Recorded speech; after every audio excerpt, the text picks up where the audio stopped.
சாய் ஓம் சாய் ஓம் சாய் ஓம் சாய் ஓம் சாய் ஓம் சாய் ஓம் சாய் ஓம் சாய் ஓம். ஓம் சாய்ராம். அனைத்து சாய் பக்தர்களுக்கும் வணக்கம். சாய்ராம், சாய் சீனு. சாய்ராம், இன்றைய தினம் இந்த வீடியோ பதிவில் நம்ம சத்குரு ஷிரடி சாயப்பாவுடைய பரம பக்தரை பற்றி தான் நம்ம இந்த வீடியோவில் பார்க்க போகிறோம். யார் இந்த பரம பக்தர் அப்படின்னு நீங்கள் கேட்கலாம். இவருடைய பேர் பார்த்திங்கன்னா திரு அப்பா சாஹிப் குல்கர்னி. இவருடைய முழு பேர் பார்த்திங்கன்னா ஆத்மாராம் அப்பா சாஹிப் குல்கர்னி. குல்கர்னி அப்படின்னு சொன்ன உடனே எல்லா சாய் பக்தர்கள் மனசில் வந்து ஒரு எண்ணம் தோன்றும். என்னென்னா, இப்போ சமீபத்தில் தொலைக்காட்சியில் பார்த்தீங்கன்னா பாபாவுடைய சீரியல் நிறையா போட்டுட்ருக்காங்க. அதில் குல்கர்னி ஒரு கதாபாத்திரம் வரும். இந்த கதாபாத்திரம் வந்து பாபாவை துன்புறுத்துகிற மாரி காட்டியிருப்பாங்க. சிரம் பாபாவுக்கும் இவருக்கும் அடிக்கடி பிரச்சனை வர மாரி இந்த கதாபாத்திரத்தை காட்டியிருப்பாங்க. ஆனால் ஷிரடியில் பாபா கூட வாழ்ந்த குல்கர்னி எப்படி இருந்திருப்பார், அவர் பாபா மேலே எவ்வளோ பக்தியாக இருந்திருப்பார் அப்படின்னு சொல்கிற ஒரு முக்கியமான ஒரு வீடியோ பதிவு தான் சார் நம்ம பார்க்க போகிறோம். சாய்ராம், திரு அப்பா சாஹிப் குல்கர்னி, ஆத்மாராவ் அப்பா சாஹிப் குல்கர்னி, இவர் வந்து பாபாவுடைய ஒரு மிக தீவிரமான ஒரு பக்தர். சாய்ராம், பாபா மீது உறுதியான மனநம்பிக்கை கொண்ட ஒரு பக்தர் தான் அப்பா சாஹிப் குல்கர்னி. அப்பா சாஹிப் குல்கர்னி பற்றி சச்சரிதத்தில் அத்தியாயம் 33 வந்து தெளிவாக எடுத்து சொல்லியிருக்காங்க. சாய்ராம், நீங்கள் சச்சரிதம் அத்தியாயம் 33 படிச்சிங்கன்னா அப்பா சாஹிப் குல்கர்னியை பற்றி நீங்கள் வந்து தெரிஞ்சுக்கலாம். சாய்ராம், திரு ஆத்மாராம் அப்பா சாஹிப் குல்கர்னி வந்து ஷீரடியில் வருவாய்த்துறையில் வந்து ஒரு கணக்கு இலாக்காவில் வந்து ஒரு வேலையில் இருக்கார். சாய்ராம், இவர் வந்து அந்த துறையில் வந்து சிறப்பாக வேலை செஞ்சிட்ருக்காரு. ஒரு முறை என்ன ஆகுதுன்னா, இவர் ஏதோ அந்த துறையில் வந்து பணத்தை வந்து கையாளு பண்ணிட்டதாக இவர் மேலே ஒரு புகார் வருது. அதாவது பணத்தை இவர் எடுத்துட்டாங்க, இவர் திருடிட்டார் சொல்லிட்டு இவர் மேலே ஒரு புகார் சுமத்துறாங்க அதிகாரிகள்லாம். அப்போது இது வந்து இவர் காதுக்கு எட்டுது. அப்போ இவர் வந்து மிகுந்த மனவேதையோட கவலைப்பட்டு இருக்காரு. நான் இந்த பணத்தை வந்து நான் எடுக்கலன்னு சொல்கிறாரு. இந்த நிலையில் என்ன பண்ணுறாங்கன்னா, அதிகாரிங்க வந்து மாவட்ட ஆட்சியாளர் மூலம் ஒரு சம்மன் அனுப்புகிறாங்க. நீங்கள் சீக்கிரம் கோர்ட்டில் வந்து இதுக்கு வந்து நீங்கள் சொல்லி ஆகணும், இந்த பணத்தை நீங்கள் தான் எடுத்தீங்க, அதனால் உங்களை கோர்ட்டுக்கு கூப்பிட போகிறோம்னு சொல்லிட்டு அதிகாரிங்க வந்து மாவட்ட ஆட்சியாளர் மூலம் ஒரு சம்மன் அனுப்புவாங்க. இதை வந்து இந்த நிலையில் இவர் என்ன பண்ணுவார், இது போல் சம்மன் எனக்கு கொடுத்தா நான் எப்படி வந்து ஷிரடிக்கு மறுபடியும் போவேன், அங்கே மக்களை எப்படி சந்திப்பேன், நான் வீட்டுக்கே போக முடியாதுன்னு சொல்லிட்டு ஒரு வருத்தமான நிலையில் இருப்பார். இந்த நிலையில் இவர் ஷிரடிக்கு உள்ளே வரும்பொழுது அங்குள்ள மக்களுக்கு எல்லாமே இந்த செய்தி தெரிய வரும். இந்த ஆத்மாராம் அப்பா சாஹிப் குல்கர்னி எல்லாமே பணத்தை இவ்வளோ கையாளு பண்ணிட்டாரா, பணத்தெல்லாம் திருடிட்டாரா என்ற குற்றச்சாட்டோட மக்கள் வந்து இவரை வந்து தப்பாக புரிஞ்சுப்பாங்க. இவரை வந்து ரொம்ப மனவேதனைக்கு உள்ளாக்கிடுவாங்க. இந்த நிலையில் இவருக்கு என்ன செய்யறதுன்னு தெரியாமல் இருப்பார். அப்போ நேரடியாக தூரகமாக்கி போயிட்டு பாபாவுடைய பாதார விந்தத்தில் வந்து அவருடைய பாதத்தை வந்து தொட்டு வணங்குவார், அழுகுவார். பாபாண்ட சொல்வார், பாபா இந்த குற்றச்சாட்டு என் மேலே சுமத்தப்பட்டிருக்கு பாபா, நான் வந்து இந்த பணத்தை கண்டிப்பாக திருடுனா இல்லை திருடலையா உங்களுக்கு உறுதியாக தெரியும், நான் இந்த பணத்தை ஒருபொழுதும் நான் கையாள பண்ணலை பாபா, தயவு செஞ்சு இந்த குற்றத்தில் இருந்து என்னை காப்பாற்றி எனக்கு வாழ்க்கை கொடுங்க பாபா அப்படின்னு சொல்லிட்டு பாபாவுடைய திருவடியை திரு ஆத்மாராவ் அப்பா சாஹிப் குல்கர்னி வந்து வணங்குவார்.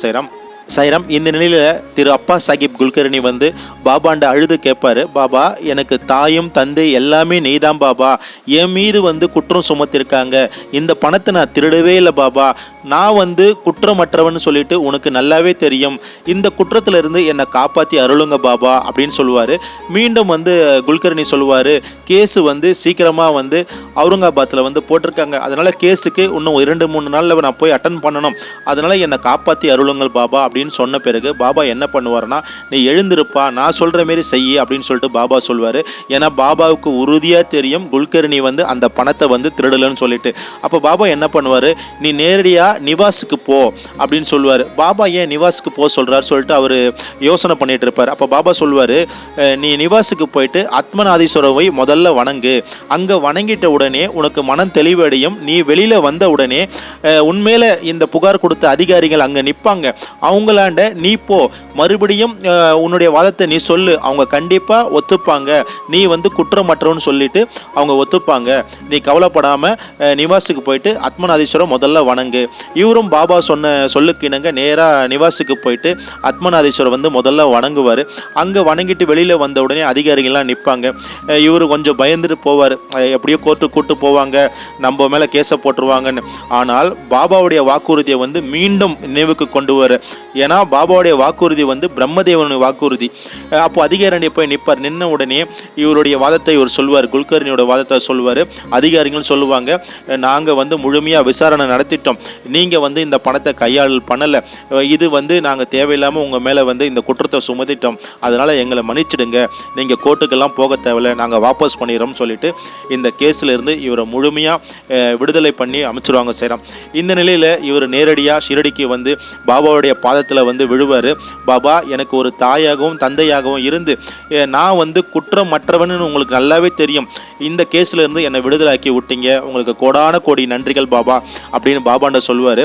அப்போ வந்து பாபா என்ன சொல்வார், நான் எதுவும் செஞ்சது அந்த பரமேஸ்வரன் தான், அதனால் எப்பொழுதும் நீ நன்மை அடைவான்னு சொல்லிட்டு குல்கர்னியாண்ட பாபா சொல்லுவார். சைராம், ஒரு முறை பார்த்தீங்கன்னா 1892 கல்யாணில் வசிக்கும் ஒரு பாபாவுடைய பக்தர் தான் நானா சாஹிப் சந்தோர்கர் சைராம். இவர் வந்து அகமது நகருக்கு கலெக்டரோட செயலாளராக ஒரு பணியில் இருக்கார். அப்போது அகமது நகருக்கு வரும்பொழுது ஒரு முறை கோபர்கானுக்கு ஒரு வருவாய்த்துறை அதிகாரி மூலயமா ஆய்வுக்கு மூலயமா வர்றாரு. அப்போ பாபா வந்து நானா சாஹிப் சந்தோர்கர் அங்கே வந்திருக்காங்க சொல்லிட்டு இந்த அப்பா சாஹிப் குல்கர்னி மூலம் அவரை வந்து கூப்பிடு, நான் கூப்பிட்றேன்னு சொல்லிட்டு அப்படின்னு சொல்லிட்டு அப்பா சாஹிப் குல்கர்னி வந்து நானா சாஹிப் பண்ண போய் சொல்லுவார். நானா சாஹிப் வந்து எதுக்கு நான் வரணும், பாபா வந்து ஒரு ஏழை ஃபக்கீர், அவர் ஷிரடியில் தான் இருக்கார், நான் எதுக்கு அவரை பார்க்கணும்னு சொல்லிட்டு ஒரு 2 முறை அவாய்ட் பண்ணுறாரு. 3வது முறை மீண்டும் எடுத்து சொல்லுவார், பாபா உங்களை பார்க்கணும் அப்படின்னு சொல்கிற உடனே 3வது முறை போன உடனே பாபாவுடைய மிகப்பெரிய பக்தராகிடுவார் நானா சாஹிப். இப்படிப்பட்ட அற்புதத்தை தான் நம்ம பார்த்துட்ருக்கோம் சைராம்.